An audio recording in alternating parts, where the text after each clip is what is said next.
Fuimos dando pasos importantes para la organización. Fue entonces cuando pudimos pensar en organizar los elementos necesarios para poder establecer un equilibrio perfecto entre el costo de la vida y los salarios que se pagaban. Comenzamos por formar lo que llamamos el Instituto de la Remuneración, que funcionó en Trabajo y Previsión y que estudió localmente, como también desde un punto de vista general, los salarios con relación al costo de la vida, y nos dio un índice para poder establecer lo que nosotros llamamos entonces el salario vital móvil, es decir, una base debajo de la cual no podía estar ningún trabajador porque estaba sumergido, es decir, porque no ganaba lo necesario para hacer frente a un costo de la vida. Ese fue el punto de partida, ya en 1948-49, desde Trabajo y Previsión. Fue así que se fue estableciendo paulatinamente ese equilibrio. Equilibrio que se refleja perfectamente bien en los porcentuales, en la distribución de la renta y en la distribución de los beneficios.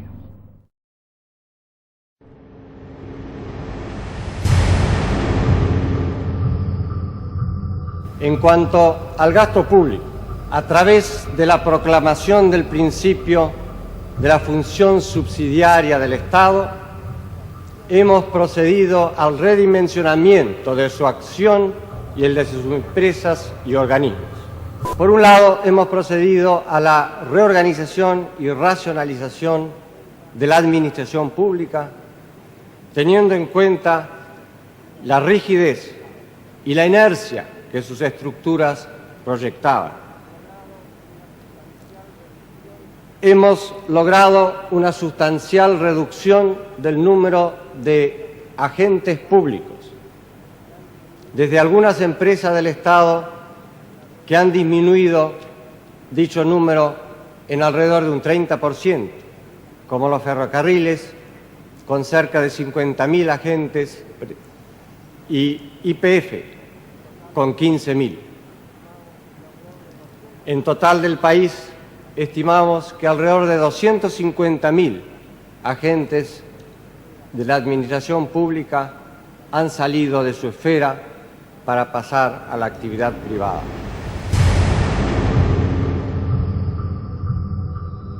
Desearía simplemente recalcar la importancia del concepto y de la acción de la privatización periférica, que significa que en aquellos casos donde la empresa, por ejemplo, de servicios públicos, no puede privatizarse por falta de interesados en tomarla,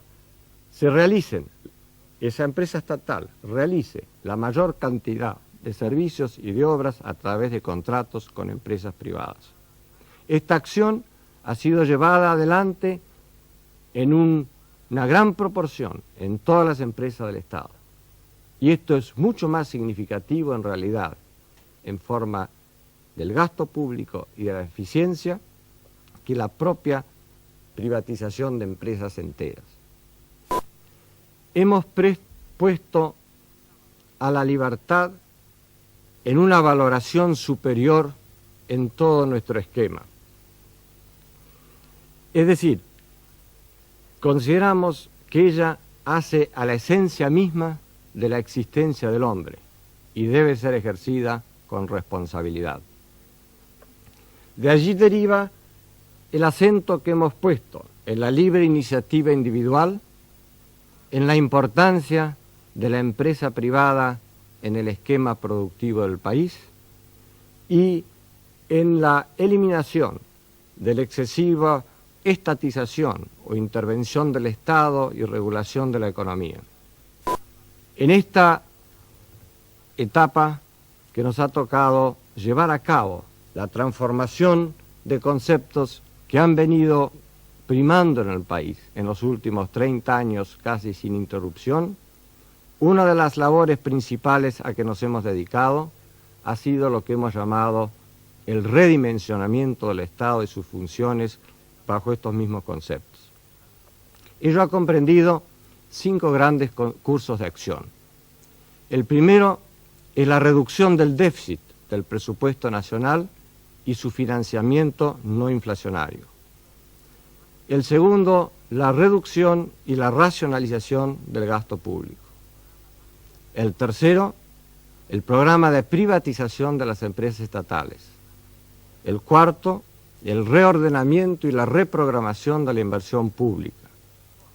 Y el quinto, la reforma del sistema impositivo, su actualización, simplificación, modernización y el mejoramiento del aparato de recaudación.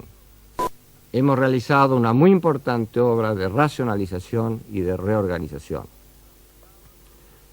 Hemos clausurado o levantado 10.000 kilómetros de vías de las 42.500 que existían.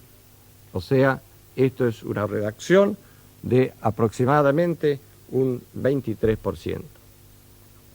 Hemos también clausurado 1.000 de las 2.400 estaciones. Esto significa haberlas reducido en un 42%. Hemos también reducido en la mitad los 30.500 trenes kilómetro hora de pasajeros que funcionaban en el país. Y en cuanto al personal de la empresa Ferrocarriles del Estado, ha disminuido de los 156.000 que se encontraban al comienzo de nuestra gestión a 96.000 en la actualidad. Esto implica nuevamente una reducción de aproximadamente el 40%. Hemos encarado la transformación de todas las grandes empresas de servicio público pertenecientes al Estado en nuestra área. La mayor parte de ellas han sido transformadas en sociedades de capital para ponerlas en condiciones de accionar con la agilidad de la empresa privada, pero también con la responsabilidad de la misma. Es decir, les hemos exigido que lleven balances e inventarios que antes no tenían y se desconocía su verdadera situación económico-financiera. Les hemos exigido a la par que paguen impuestos, eximiéndolos o eliminando todas aquellas exenciones impositivas de que antes gozaban, para que puedan y deban aprender a operar con eficiencia al mismo tiempo que con responsabilidad. Y las hemos apoyado en el otro sentido, en el de que el precio de sus servicios o de sus productos no esté afectado por conceptos políticos, sino que esté en el nivel dado por el mercado. Para que los argentinos pensemos qué clase de país y de vida queremos. También consideramos que hemos puesto las bases, que hemos realizado las principales transformaciones y que luego, con la prosecución de este esfuerzo, con perseverancia, con disciplina y con firmeza, el país en el curso de los años siguientes podrá confirmar esta acción y lograr la plena realización de los objetivos que nos hemos propuesto.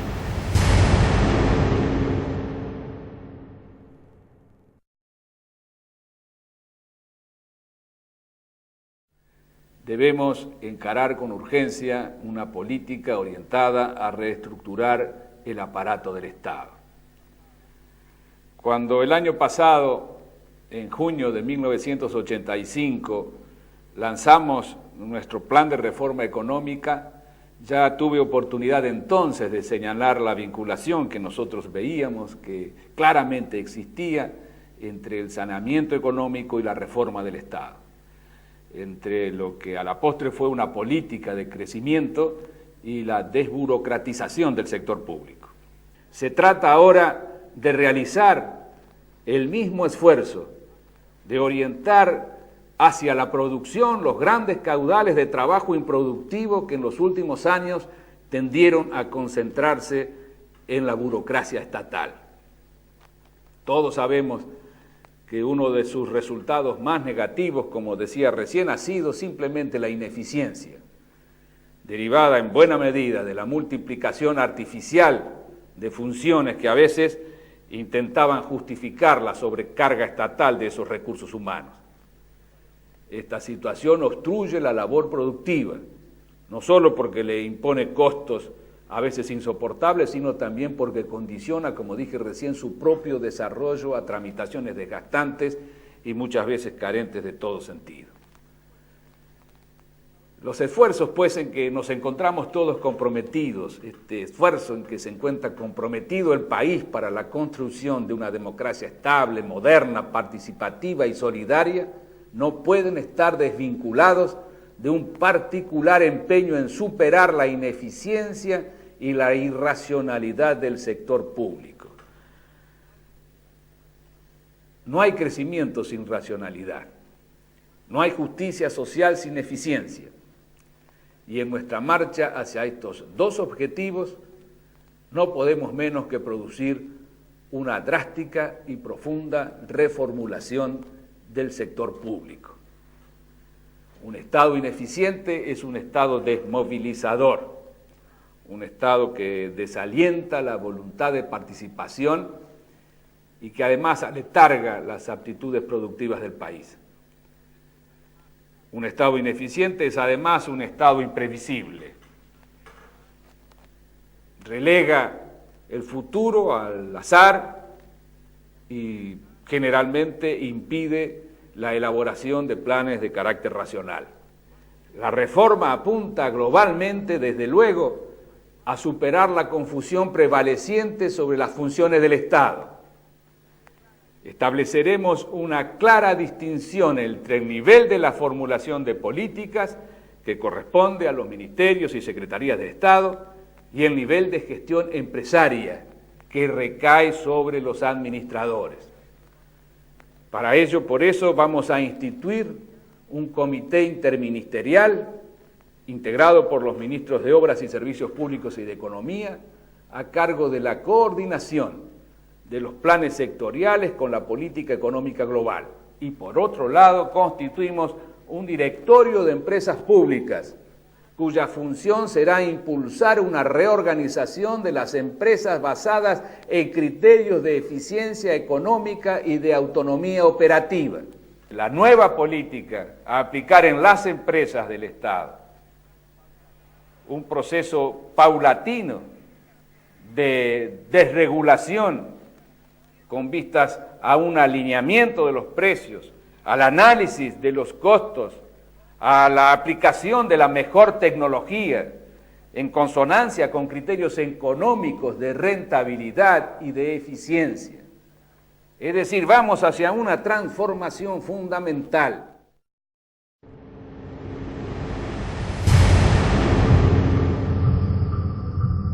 ¿Qué es la economía popular de mercado? Es un concepto que resume nuestras más preciadas banderas, actualizadas a la luz de los tiempos que corren. Una economía popular es aquella que respeta el interés nacional y la justicia social. Una economía de mercado es la que resume el ejercicio legítimo de la libre iniciativa individual y comunitaria. Su funcionamiento se basa en un principio elemental. La economía debe funcionar con tanta libertad como sea posible y con la menor regulación que sea necesaria. Lo necesario al Estado, lo posible a los particulares, el bien común a todos y a cada uno de los argentinos. La economía popular de mercado rescata la tradición de libertad económica que ha traído la mayor prosperidad al mundo. Combina las experiencias históricas exitosas del desarrollo económico universal con los principios valorativos del cristianismo. Les confieso, como despedida, cuáles son mis sueños en esta hora histórica para la nación, en esta celebración del Día de ustedes, del Día de los Industriales, del Día de la Industria, Yo sueño con empresarios que no vivan subsidiados ni molestados por un Estado ineficaz e invasor. No olvidéis nunca, concluye Juan Pablo II, que lo realmente peligroso son las tentaciones que pueden acechar vuestra conciencia y vuestra actividad, la sed insaciable de lucro, la ganancia fácil e inmoral, el despilfarro, la tentación del poder y del placer, las ambiciones desmedidas, el egoísmo desenfrenado, la falta de honestidad en los negocios y las injusticias hacia vuestros obreros.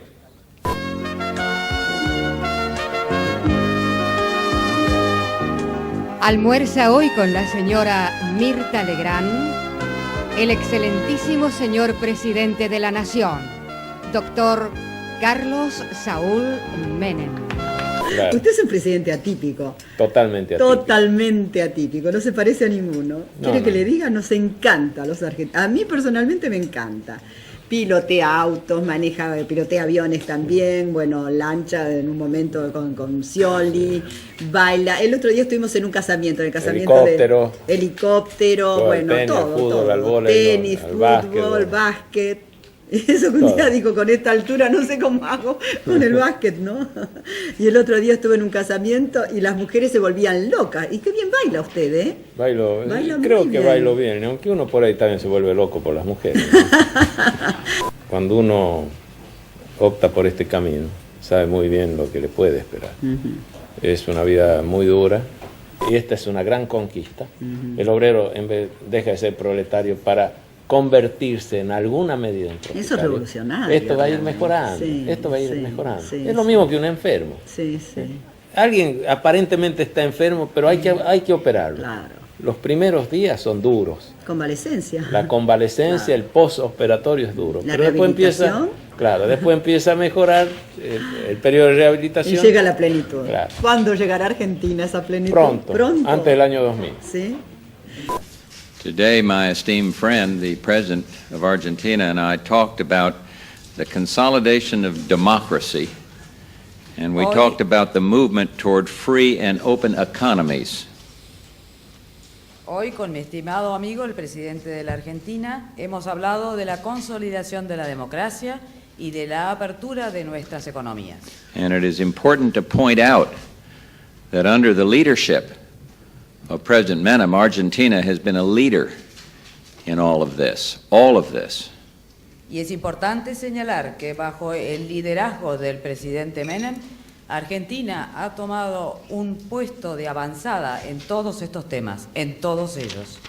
And in these days of free economies, President Menem has taken the lead in privatization and in many other areas. En estos días de economía libre, el presidente Menem ha tomado el primer puesto en el campo de las privatizaciones y en muchas otras áreas. And lastly, I am very grateful for Argentina's leadership and support for the world's common purpose in the Persian Gulf. Y al mismo tiempo agradezco también el liderazgo y el apoyo de la Argentina al esfuerzo mundial que se está realizando en el Golfo Pérsico. To the degree we can encourage multilateral lending agencies to support the new Argentine with its new approach to privatization and free markets, we would be willing to do this. En la medida en que nosotros, a través de estos organismos, podamos dar apoyo a la nueva Argentina, a esta nueva ruta en el campo de las privatizaciones, es algo que nosotros vamos a realizar.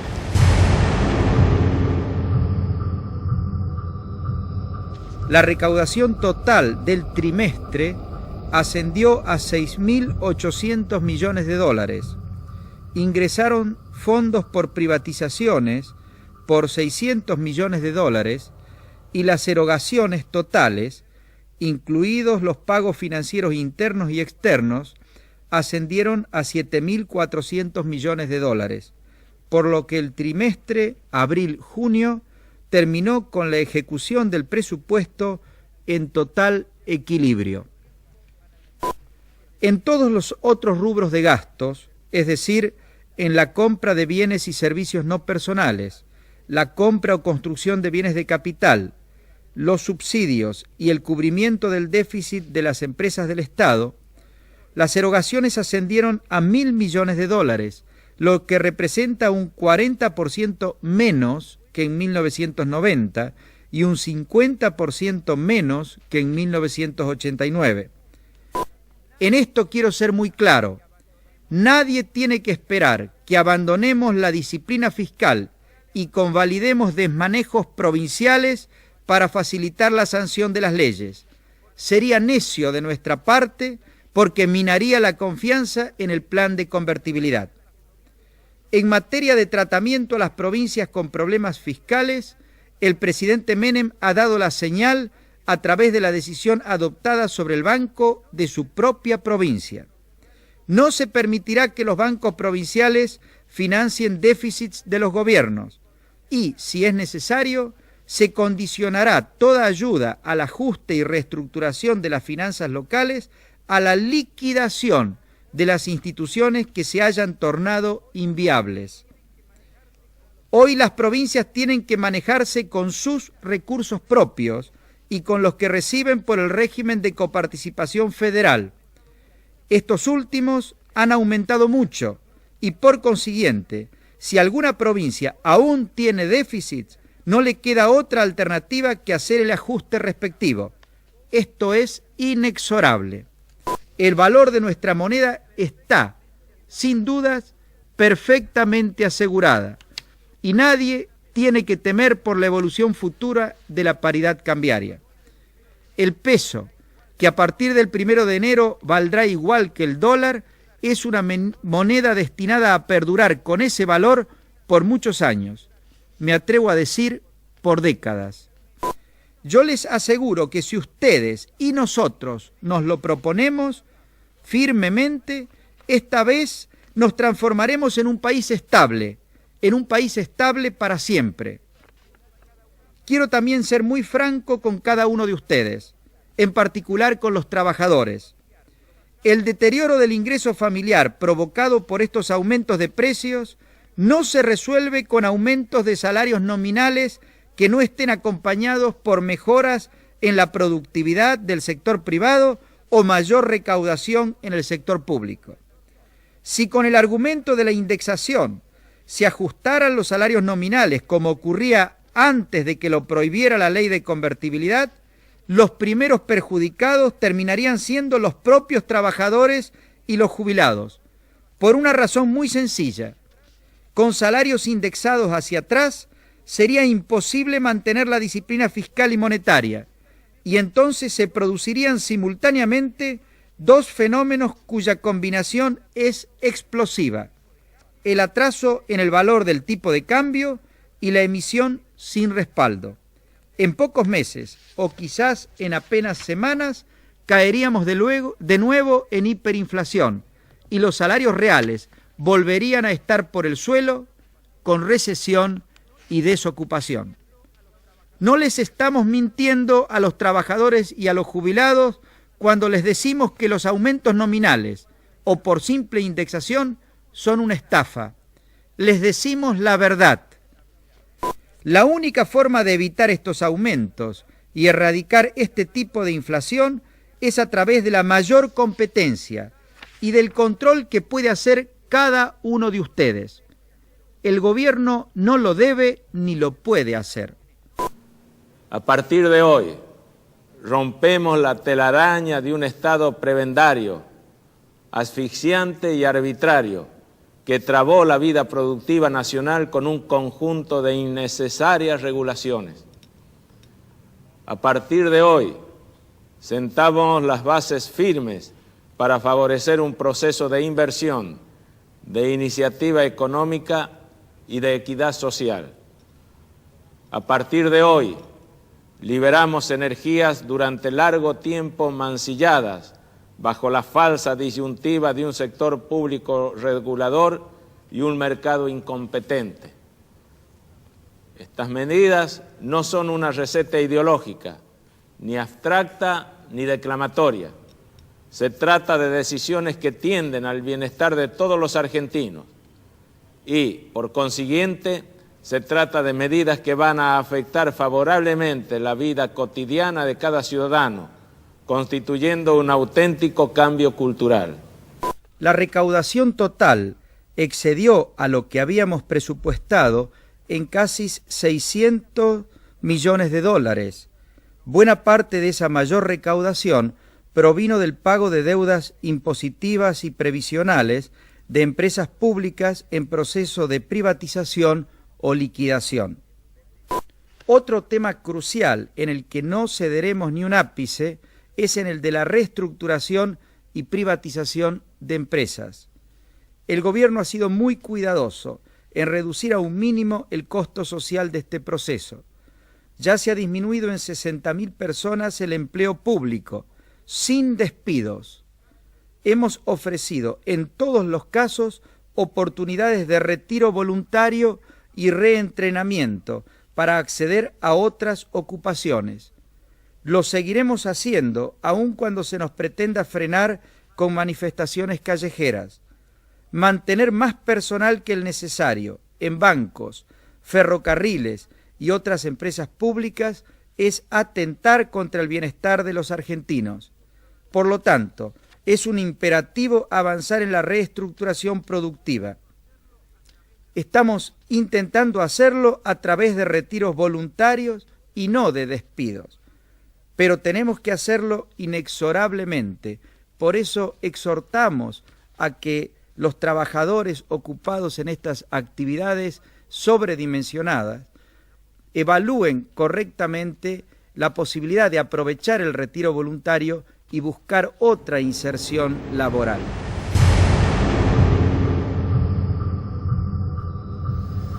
Compatriotas, hermanas y hermanos argentinos, desde el comienzo de nuestro gobierno encaramos con vigor y decisión la reestructuración del Estado. El objetivo de llegar a establecer un Estado moderno implica concentrarlo en sus finalidades esenciales y liberarlo de todo aquello que por año y acumulativamente lo vino condicionando hasta el ahogo, sin ser de su incumbencia. La reestructuración de todas las áreas públicas, las privatizaciones, el redimensionamiento y la búsqueda de la eficiencia como premisa de orden general han sido los caminos para lograr el saneamiento de la economía a través de la reducción del déficit fiscal. Yo quiero decirles que en el día de la fecha, en horas de la mañana, he firmado el decreto de desregulación de los transportes, el transporte terrestre en la República Argentina, similar al decreto de desregulación del transporte marítimo y del transporte fluvial. Si estamos transformando el Estado, si hablamos de una economía social de mercado, si hablamos de la traspolación de las libertades políticas al campo de lo económico para combatir, entre otras cosas, el desequilibrio y el déficit fiscal, en el marco de la más amplia libertad, esa libertad para que se pueda competir, optimizar los servicios de transportes terrestres, tienen como fundamento desde hoy en más la desregulación de esos servicios. Yo les pido desde lo más profundo de mi corazón que sigan acompañando, no al gobierno, sino a la República Argentina en este proceso de transformación y de cambio que ha de ser para bien de todos. Muchísimas gracias, que Dios los bendiga. Debemos cortar de cuajo esta desconfianza incipiente. Debemos recuperar rápidamente el crédito e incrementar el ahorro. Queremos y podemos seguir contando con el capital externo para ayudarnos a crecer, pero debemos hacer todo lo necesario para que nuestro ahorro aumente más rápidamente que hasta ahora. Esto es imprescindible si queremos seguir progresando. Desde el primer día en que se desató la crisis mexicana, hemos actuado enérgicamente. Pero no ha sido suficiente y debemos hacer más. Por eso hoy hemos adoptado decisiones duras pero ineludibles. Además de los 1.000 millones de pesos de recorte de gasto público nacional del presupuesto para 1995 que había aprobado el Congreso Nacional, hoy hemos anunciado nuevas medidas de reducción de gastos y de aumento de la recaudación impositiva por 3.000 millones de pesos adicionales. Estas medidas son imprescindibles para asegurar que consigamos la meta de equilibrio presupuestario durante 1995, porque en enero y febrero la escasez de crédito y una peligrosa tendencia al aumento de la evasión impositiva han mantenido la recaudación en niveles bastante inferiores a los que habíamos previsto en el presupuesto. Si no adoptábamos las medidas que hoy hemos decidido, corríamos el riesgo de incurrir en un déficit fiscal de 3.000 millones de pesos, y esto hubiera acentuado la desconfianza y hecho imposible la recuperación del crédito. Las medidas adoptadas significan austeridad extrema de parte de todos los funcionarios públicos. Es muy importante que estas medidas del Gobierno Nacional sean acompañadas por los gobiernos provinciales y municipales. Debemos anticipar algunos inconvenientes, porque hemos tenido que cortar gastos que de ninguna manera son superfluos y hasta reducir sueldos medios y altos en la administración pública. Necesitamos también gran responsabilidad por parte de los contribuyentes. Ofrecemos simplificación impositiva y facilidades de pago, pero seremos implacables en el castigo de la evasión. No se crean nuevos impuestos, pero hemos decidido introducir perfeccionamientos en los que hoy existen para aumentar la equidad y cerrar todas las vías a los evasores. Cada uno de ustedes recibirá en los próximos días la información pertinente. Pedir la factura y pagar los impuestos debe ser de aquí en más el principal acto de solidaridad social y preocupación por los pobres.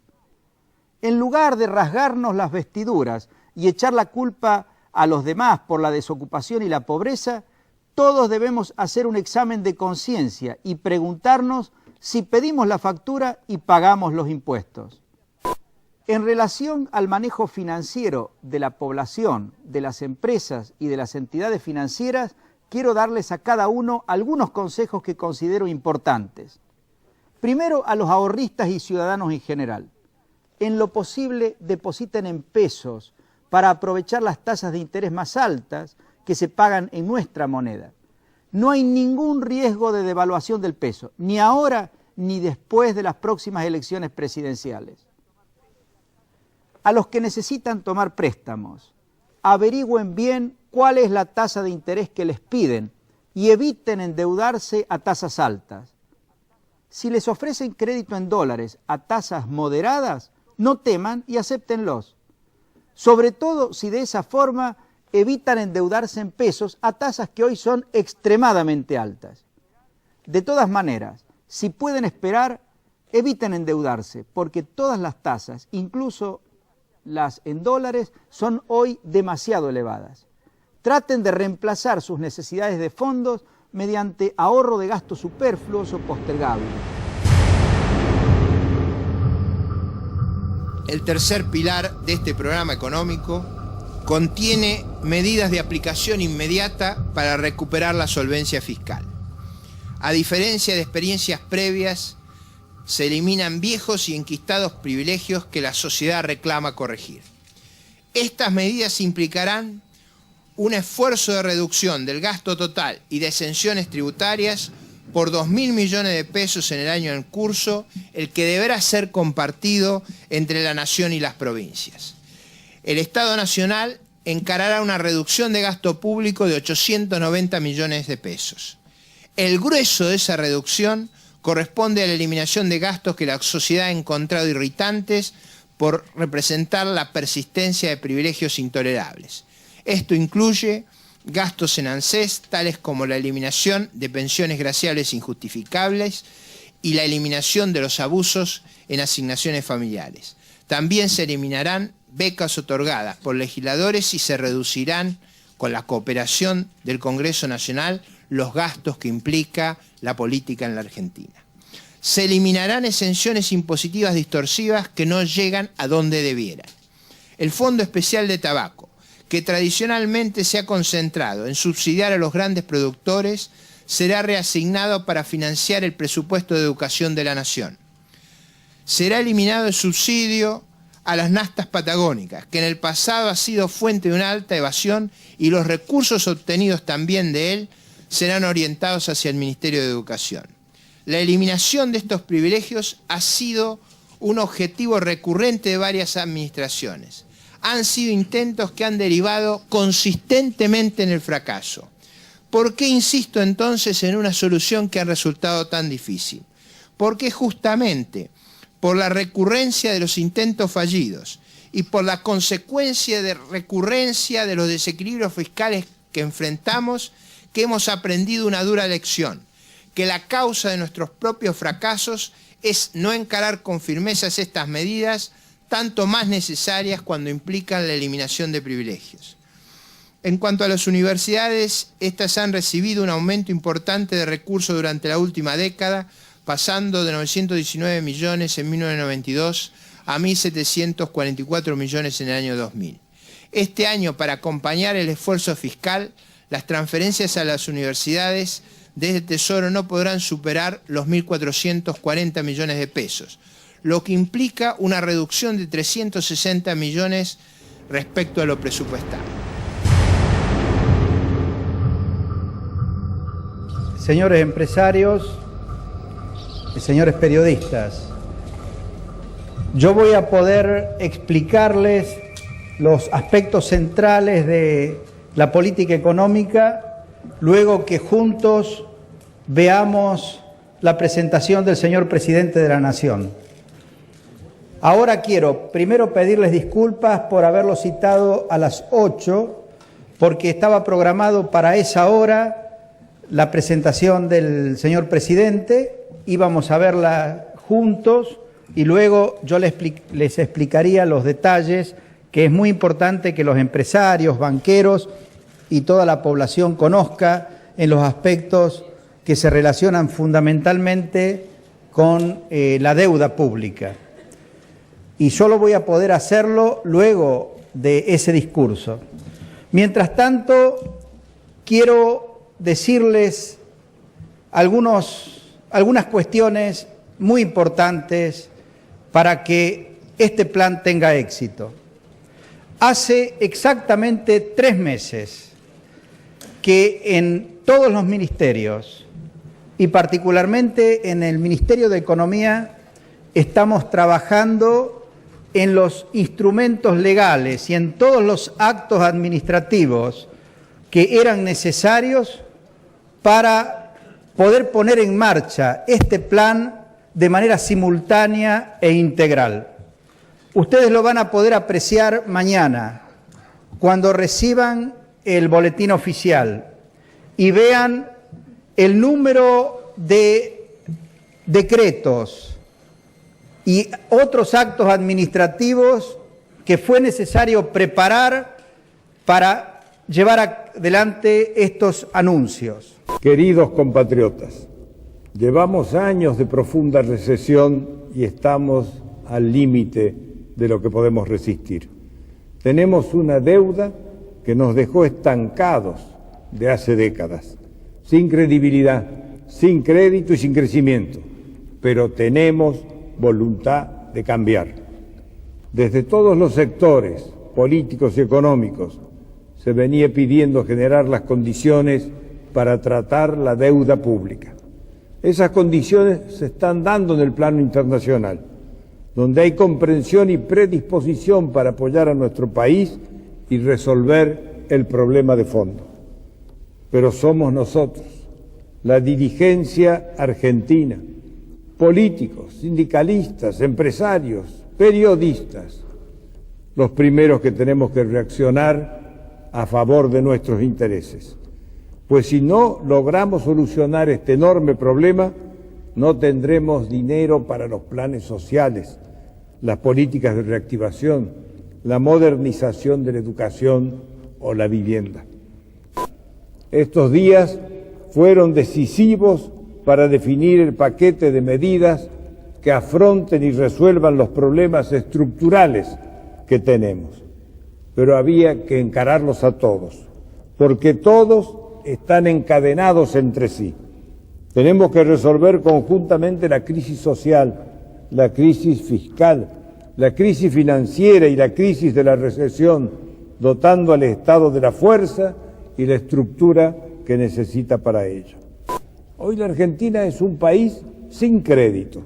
No hay plata para la Argentina. Ni los bancos nacionales, ni los extranjeros, ni los organismos oficiales de crédito nos prestan. ¿Por qué? Por nuestra deuda, que venimos haciendo crecer irresponsablemente desde hace muchos años.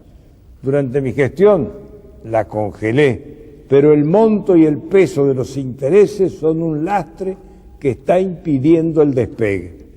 A nuestra situación se agrega hoy la coyuntura internacional desfavorable por la tragedia ocasionada por el terrorismo.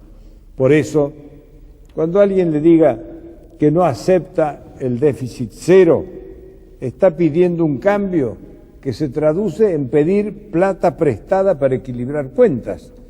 Como esto no es posible, porque no nos prestan, le está mintiendo. Al que proponga apartarse del déficit cero, pregúntele también dónde consigue la plata y verá que es un engaño. La Argentina no tiene otra elección. En esto no puede cambiarse el camino emprendido.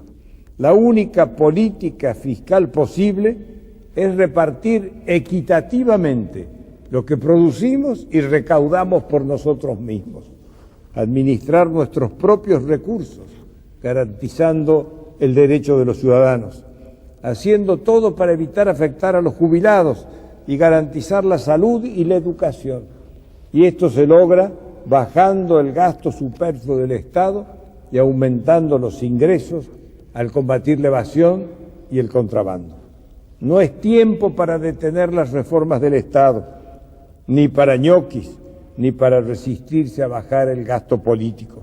Hoy bajar el gasto del Estado es hacer política social, porque significa liberar recursos para repartir entre quienes más lo necesitan. El decreto que acabo de firmar explicita los detalles y los instrumentos. Y para que la nueva producción encuentre demanda, vamos a aumentar la capacidad de compra de la gente, rebajando por un año, prorrogable por otro más, del 11 al 5% el aporte obligatorio de los trabajadores del sistema de capitalización previsional. De esta manera, los sueldos de bolsillo aumentarán un 6% y ello, en estos momentos de recesión, tiene un fuerte sentido reactivador. Las provincias, a su vez, podrán normalizar sus pagos de sueldos, jubilaciones, aguinaldos y proveedores, poniendo en circulación hasta 1.300 millones de LECOPS. Esto también ayudará a reactivar la demanda. Estamos a un paso de concretar los acuerdos con Estados Unidos y la Comunidad Europea. Esto abrirá un nuevo mundo para todos, pero si queremos buenos acuerdos que beneficien a nuestra gente, tenemos que estar dispuestos a cambiar esto, a dar soluciones serias a nuestros problemas más graves, porque nadie lo va a hacer por nosotros. Dejemos de lado las agresiones entre nosotros mismos. Seamos solidarios y responsables con el destino de la patria. Demos juntos esta batalla. Es la batalla de todos. Estamos cerca de ganarla, convencidos que ahora estamos hablando maduramente con la verdad. Por eso, y porque tengo fe que Dios nos ayudará en este gran esfuerzo solidario, creo de todo corazón que puedo transmitirles mi confianza sincera de que estamos frente a una gran oportunidad. Hagámosla nuestra y seamos todos protagonistas de este gran cambio. Muchas gracias. Compatriotas, culmina un día difícil. han ocurrido en el país hechos de violencia que ponen en peligro personas y bienes y crean un cuadro de conmoción interior. Quiero informarles que ante eso he decretado el estado de sitio en todo el territorio nacional e informado al Honorable Congreso.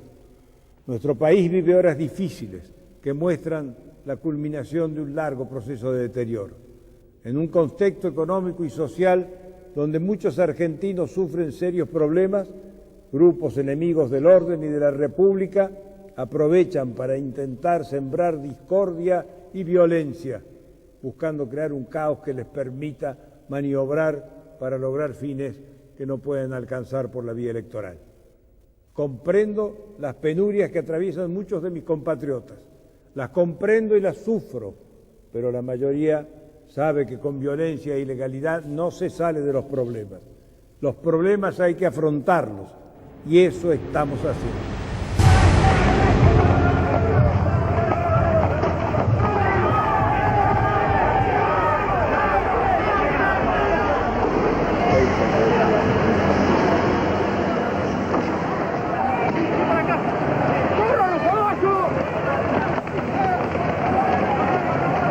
20 de diciembre de 2001.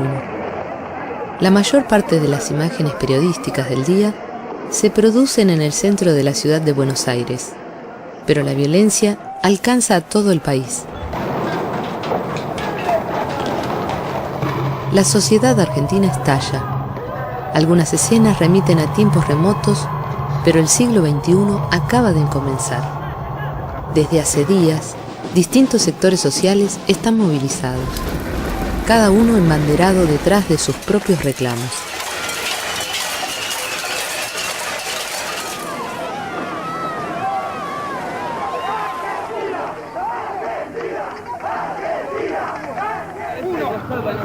El fin de la jornada deja un saldo de 30 muertos.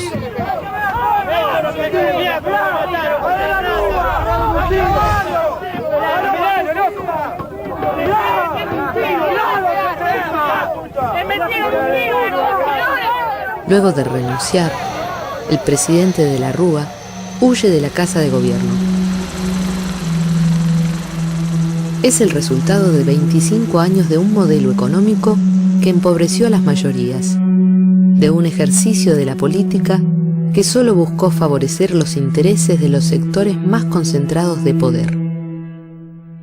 En poco más de 10 días se van a suceder 3 presidentes: Puerta, Rodríguez Sá y Camaño. El 2 de enero del 2002 asume Eduardo Duhalde, quien va a gobernar el país hasta mayo del año siguiente.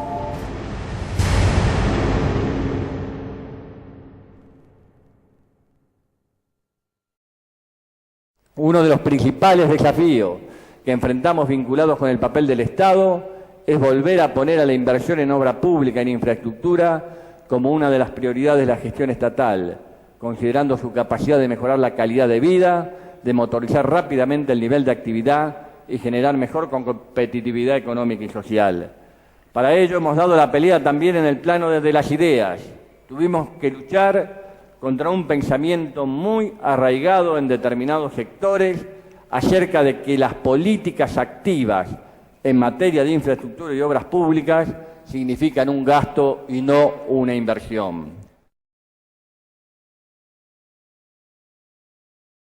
Curiosamente, fue desde la política donde por primera vez en la República Argentina se empezó a gobernar sin déficit fiscal. Fue desde la política donde por primera vez se comenzó un proceso de desendeudamiento del país. Fue desde la política donde decidimos cancelar nuestras deudas con el Fondo Monetario Internacional precisamente para tener nuestro modelo de acumulación con autonomía razonable en un mundo globalizado. Fue precisamente entonces, desde la política y desde la Casa Rosada, donde pudimos evidenciar que los argentinos podíamos porque empezábamos a creer en nosotros mismos. en nuestro país durante el año 2009. De esto vengo a dar cuentas, del estado de la nación, del estado del país. La recaudación por ventas, el total de ventas que se produjeron durante el año 2009 fue de 1.790.000 millones de pesos. 98 millones de pesos más que el año 2008, que había sido un año de excelencia. Y pese a que nuestras recaudaciones, a nuestras exportaciones cayeron, nuestra balanza comercial batió récords. Nos faltaron apenas 19 millones para llegar a los 17.000 millones de dólares de superávit comercial. Esto no fue magia, esto no fue artilugio, esto fue simplemente gestión y una fuerte intervención de políticas activas del Estado a través de ayudas como el Repro a muchísimas empresas. Más de 100.000 trabajadores han recibido la ayuda del plan del Ministerio de Trabajo, a los incentivos que dimos durante todo el año en materia fiscal, en materia de reintegros, porque el objetivo que nos planteamos fundamentalmente frente a la crisis era evitar la generación masiva de despidos. Yo no sé si ustedes recuerdan, pero lo deben recordar porque deben tener los informes. La Argentina virtual, la Argentina mediática nos hablaba, por ejemplo, de que no íbamos a recaudar en nuestra balanza de comercio exterior más de 6.000 millones de dólares, con lo cual iba a faltar dinero, dólares, para pagar nuestras obligaciones contraídas. 17.000 casi recaudamos. Nos hablaban de que nuevamente se iba a disparar los índices de desocupación e íbamos a transponer largamente los 2 dígitos. Terminamos el último trimestre del año pasado con una reducción de lo que había sido un aumento en el anterior trimestre y cerramos el año con 8.4 de desocupación.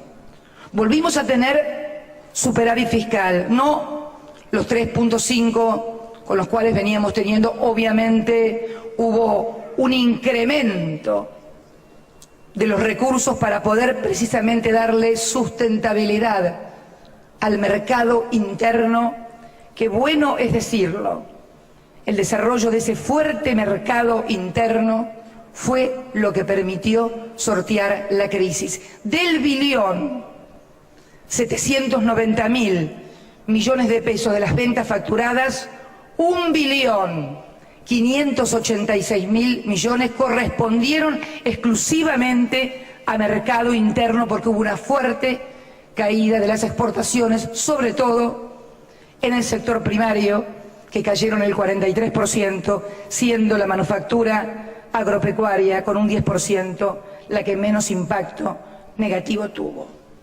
Todo esto fue posible no solamente por los instrumentos y políticas activas que desarrollamos durante este año 2009. Creo que se debió esencialmente a la solidez de un modelo económico y político que desde el año 25 de mayo, desde el 25 de mayo del 2003,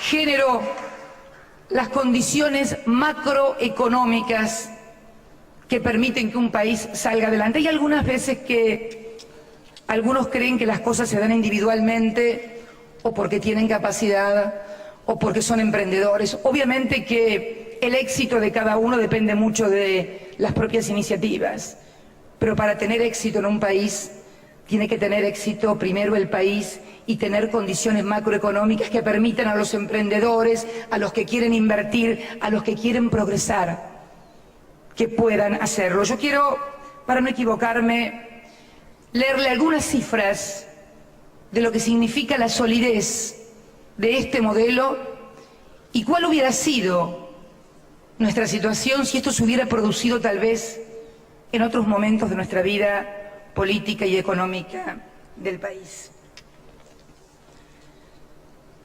Fíjense, desde el año 2003 al año 2008 acumulamos un crecimiento del PBI del 63%. En el periodo comprendido entre 1993 y 1999, también conocido como periodo de la convertibilidad, la economía también había crecido, pero lo había hecho en un 24,4% y con una creciente expulsión del mercado laboral de millones de argentinos. Por eso sostenemos nosotros que no todo crecimiento económico es virtuoso, que el crecimiento económico, para ser virtuoso, debe generar empleo, debe generar nuevas empresas, debe generar disminución de la pobreza y de la indigencia. Ese es el crecimiento económico en el que creemos y por el que hemos trabajado desde el 25 de mayo del año 2003.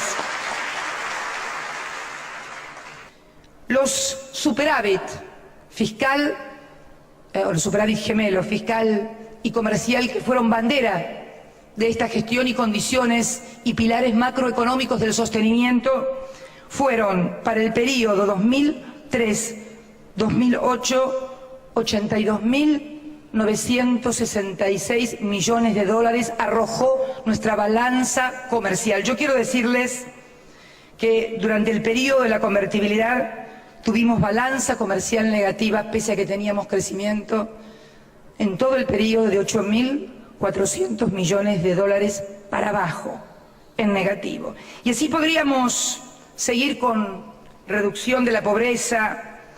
Y para no entrar en discusiones, quiero leer un informe para ver cómo ha impactado todo este modelo en la reducción de la indigencia y de la pobreza en la Argentina y por qué pudimos sostenernos en este año 2009 frente al vendaval.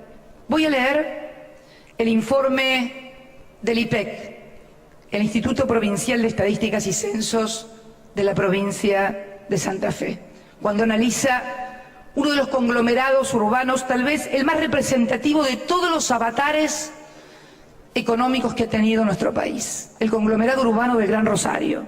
¿Por qué? Porque allí se centran muchas actividades fabriles, agrícolas, por eso y porque además congrega gran parte de la población. Es un conglomerado urbano muy representativo de cómo impacta un modelo económico y político allí. Y lo voy a leer textual el informe. En el Gran Rosario, a comienzos del año 2003, el 42,4% de los hogares rosarinos era pobre. A su vez, el 54,6% de la población se encontraba sumergida en la pobreza. Mientras que en el primer semestre del 2009 mostró que solo el 10% de los hogares del Gran Rosario son pobres y el 14,6% de la población se encuentra atravesada por la pobreza. En el conglomerado rosarino, en el primer trimestre del año 2003, el 20,7% de los hogares era indigente, mientras que la medición del primer semestre del 2009 mostró que este índice se encuentra en el 4,2%. Además, cuando comenzó el año 2003, el 29,3% de la población se encontraba en la indigencia. La última medición, en el 2009, solamente arroja el 5,7% de población en la indigencia.